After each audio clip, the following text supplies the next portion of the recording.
If you've ever hoped or wondered if there was a blueprint to handle menopause, you are in luck.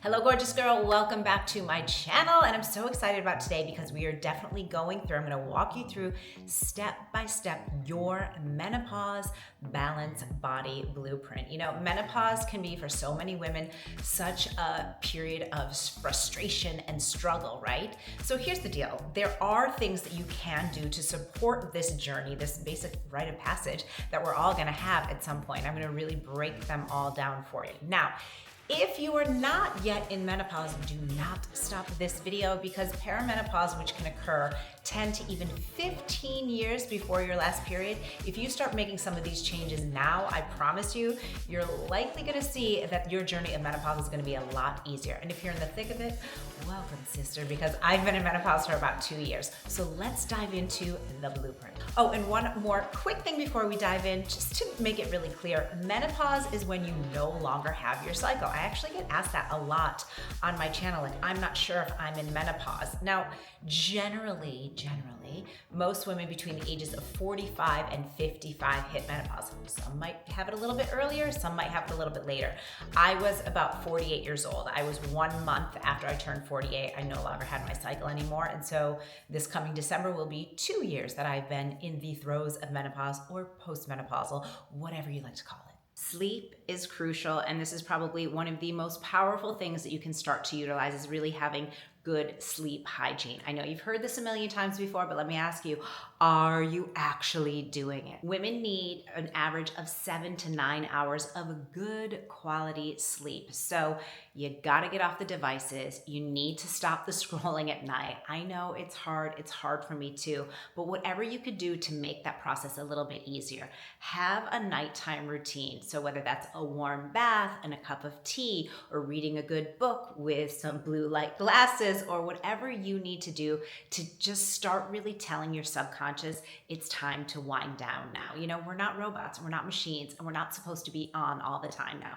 Now listen, I'm guilty of this myself. I love me some social media at night because sometimes I feel like it's really the only time that I have to myself, but I know that I feel like the next day. Make this a priority for yourself, and I'm telling you, you are gonna find that all those menopausal symptoms that make you feel cranky and angry and moody and hot flashy and all the things, it really can be improved just by implementing good quality sleep. So supporting our metabolism and our gut health is absolutely essential during menopause. In fact, women often state that they tend to gain weight during menopause. At a reported 40 to 60% of women say that they gain weight during menopause. Crazy, right? But you do not have to get depressed or think that it is a lost cause. It's not. You absolutely can maintain your weight when you make some small changes. Now, with the holidays upon us right now, we all know what it can feel like, right? We're overscheduled, we're overstressed, and we often just overindulge, and it just feels like a lot of allotness, right? Now, as a busy mom myself, I know that when I'm feeling tired or when I'm feeling stressed, I feel that pull of coffee, give me more coffee, but that's not really gonna help anything. And when I drink a lot of coffee, I don't know about you, but I tend to feel really jittery and kind of crazy and actually more stressed out. So that's why about 5 months ago, I replaced my daily coffee with Peak's Nandica. It supports and activates my metabolism, and because of the cacao in it, it eases bloat and it helps to even curb cravings, which during the holidays, we all need that. The prebiotic fiber in the cacao and the probiotics in the tea help to promote easy digestion and movement, if you know what I'm saying. And I have to tell you, it tastes delicious. It's kind of like a spiced, nice and creamy hot cocoa. And with Peak, they always use the highest quality ingredients and really screen everything for purity. So if you haven't checked out Peak, and especially their Nandica, now is the perfect time to check them out. This is their never before seen blowout Black Friday sale, which is so awesome. You'll get 20% off of everything site-wide. Now this is for a limited time only while supplies last, and this offer ends November 24th. So definitely check out Peak now. Now let's focus on exercise. It is crucially important that you have a mix of aerobic exercise,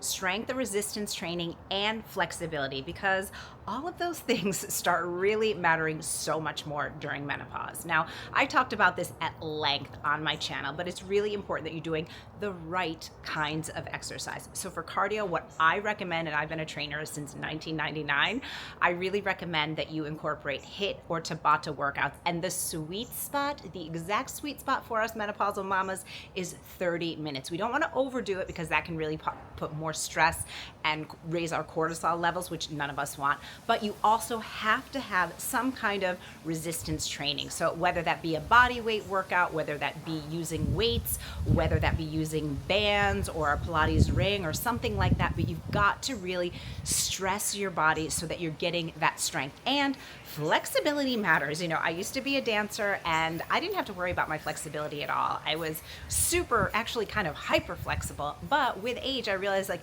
you start getting a lot stiffer. So making sure that you're incorporating some yoga, stretching with resistance bands. You can even use your Pilates ring to help assist you if you're feeling really tight. That's one of the reasons why, along with my fitness membership and community, Total Body Transformation, I also do Pilates, because Pilates kind of combines the best of both worlds. You're getting strength and resistance training. This is on the reformer, of course.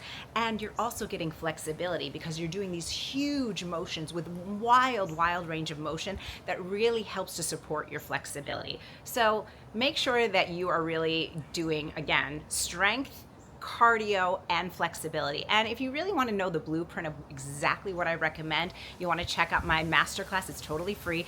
Called Fit and Fabulous Over 40. I'll leave all the details down below so you can check it out. Now, let's talk about nutrition. Obviously, you want to eat real food, whole foods, and support your body. But especially in menopause, it is crucially important that you are getting adequate protein. You really want to aim for getting about 100 grams of protein a day, and that's kind of like a minimum. Now, I did a whole video all about this, and you can check that out next after this video, but really just break it down. You want to think about 30 grams of protein for each of your meals. I promise you, this is a lot easier than you think. And then making sure that you're getting adequate fiber and all those phytonutrients from your fruits and vegetables. Healthy fats matter, especially for hormonal balance. We want to make sure that we're getting healthy fats. So when I was in Italy last month, I picked up an amazing bottle of olive oil.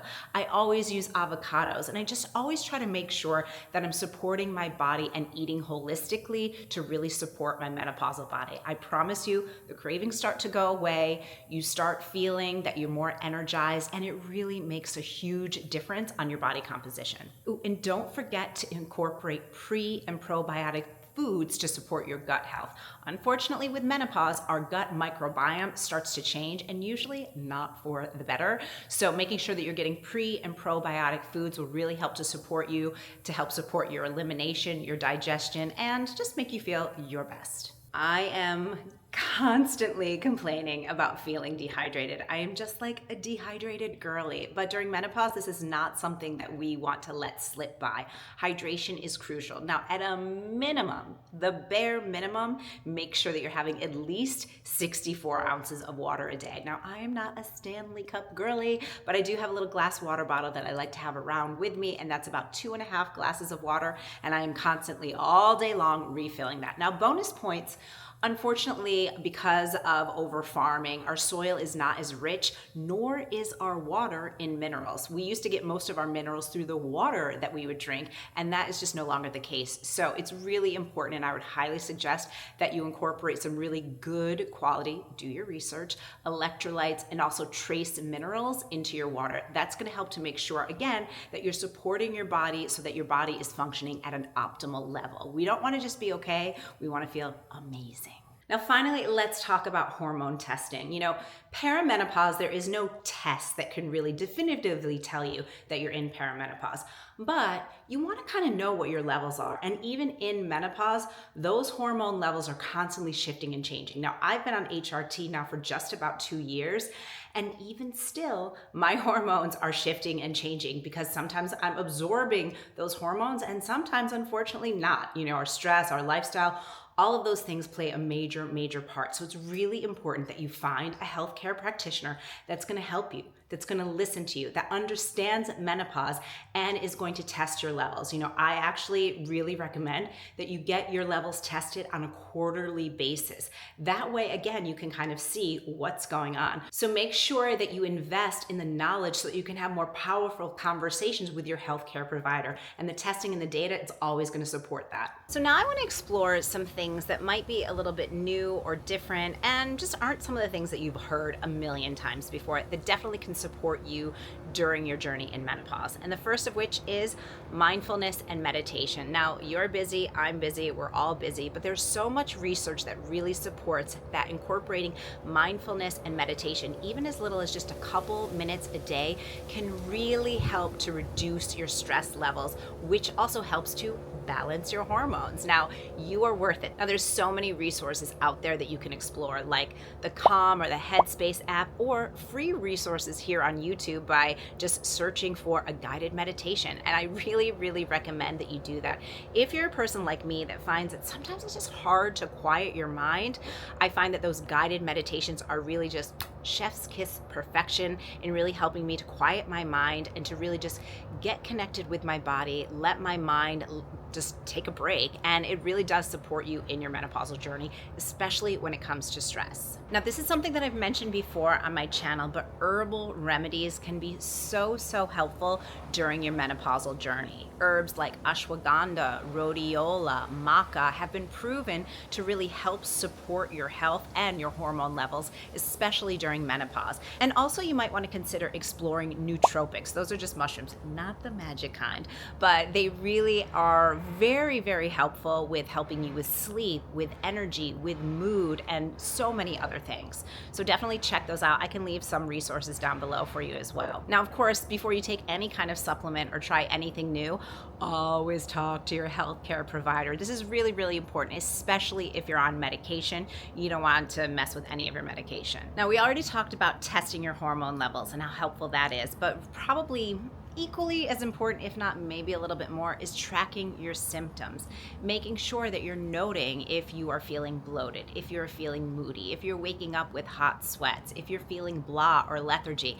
And there's so many symptoms of menopause that unfortunately a lot of us don't consider menopausal symptoms. Like, one of them is tinnitus. Did you know that ringing of your ears can be associated with menopause? How wild is that? So no matter what's going on, just put an app on your phone. Like, just take out your note app and write down like what the date is, what you notice, and keep track of that so that when you speak to your healthcare provider, you're armed and you know what's going on. It might change based on how you slept. It might change based on what you ate, but it also could be affected by your sleep levels. And those hormonal shifts and changes are wild. We are on a wild ride, and it's really important that you keep track of them so that you are on your road to optimization and feeling and looking your absolute best. And let's not underestimate the power of social connections. Your girlfriends will help your hormones. I'm telling you, this is really based in research. If you want to live a long, healthy life, follow the blue zones, right? The blue zones, one of the common denominators is that they often really place a lot of emphasis and importance on community, having like your circle of friends around you, whether it's your girlfriends or your coworkers or whatever. When you are having a coffee date or having a night out or getting lunch with a girlfriend, you are supporting your hormones, and this matters so much. So you want to balance your hormones and you want to navigate through menopause with ease, get your squad. Make sure that you've got your friends, your girlfriends, people that really understand your journey and who you're with. Now, you can always count on me to help. That's one of the reasons why I'm here. Think of me as like your menopausal big sister. So definitely leave me a comment and let me know that you are part of my menopause squad. Okay, next let's go into some lifestyle adjustments that you can make to help support you during your journey through menopause and to really have that balance that we're all looking for during menopause. So one of the first things that you can do is what I like to call a digital detox. Now, some people like doing that thing of like, I'm gonna take a week or 2 weeks or 3 weeks or a month off of social media, and that's fantastic if you can do it. I can't, because this is actually my job. It's my full-time job. So that's not a possibility for me. But what is a possibility for me is what I love to do every night, which is called airplane mode. Put my phone in airplane mode so that I can really be present and focus with my family, focus on my husband, focus on my daughter, and not be kind of tricked into checking my phone or taking a quick peek at something or seeing if I got an email that came in. We all struggle with this, but if you want to balance your hormones, the more you can reduce your stress and be in the present moment, the better. So really try and consider, what does that look like for you? Another thing that I like to do is at 9 o'clock, if I can, just not be on my phone at all, just not be available. If I know that my husband's home and my daughter's home, then there's really no one that I have to talk to. So anything else can really wait until the morning. I get up early anyways. So just put some boundaries. We have to kind of parent ourselves when it comes to our devices so that you have boundaries, you have some structure around it, and also you can just refresh your mind with some clarity without all of the noise. I've said this multiple times on my channel before, but it bears repeating. Find what brings you joy. This is a period of time where it's really your time. This is your time now. Probably you took care of kids, right? Maybe they're off at college. Maybe you decided to have them later, but you probably have aging parents now at this point in your life, or, just more stress and more life going on with your career. So it's really, really important that you look for things that are not work related or bring you any kind of stress at all, that truly just bring you joy. I've talked about the fact that I take an Italian language class. Why do I do it? Sempre per piacere, just because it brings me joy and it makes me feel good and my brain likes working a different way. I love reading. I'm kind of a nerd like that. I love reading, but I also love reality TV. I know that's like a screen, but still, bear with me here. You've got to find what brings you joy, whether it's exploring new restaurants or booking vacations or drawing or painting or, I don't know, singing, dancing, who knows? But look for the things that bring you joy. And if you don't know what brings you joy, this is the perfect time to just test out new things. Keep learning, keep growing, keep evolving. That's what's going to keep you young and make you just be the best version of you. And that's what we all want, right? And finally, making sure that you're practicing some form of gratitude. Now, some people love doing gratitude journaling and just writing down things that they're grateful for. You might just take that time, take a couple minutes in the morning and before you go to bed. Those are times when it's really, really powerful and your subconscious mind is more wired to take in that information. So I like to think of like 3 things that I'm really grateful for in the morning before I get up, and I kind of go right off to the races. And before I go to bed, it's the same thing. I just think about my day and like, what am I really proud of? What have I done? Because here's the thing with gratitude. It compounds. It's kind of like money in the bank. The more you're grateful for, the more you're going to have more things to be grateful for. And it just keeps growing and growing and growing. And one thing that I know for sure is that during menopause, this is really important because, look, we are probably halfway through our journey of life, as crazy as that seems, right? And how can we keep getting better and showing up fully and being present and being in appreciation for our life? Because I don't have to tell you that we are not guaranteed a tomorrow. So that's what I've got for you today. I really hope that this helped you. I kind of tried to think of this as like a menopause masterclass, a real roadmap to menopause, to looking and feeling your best. So like I said, whether you're in perimenopause or you're fully postmenopausal like me and you are in the thick of it, you matter. You are worthy of being seen and heard and really showing up as the best version of you. If you want to keep hanging with me here on YouTube, make sure to check out this video next, and I'll see you there.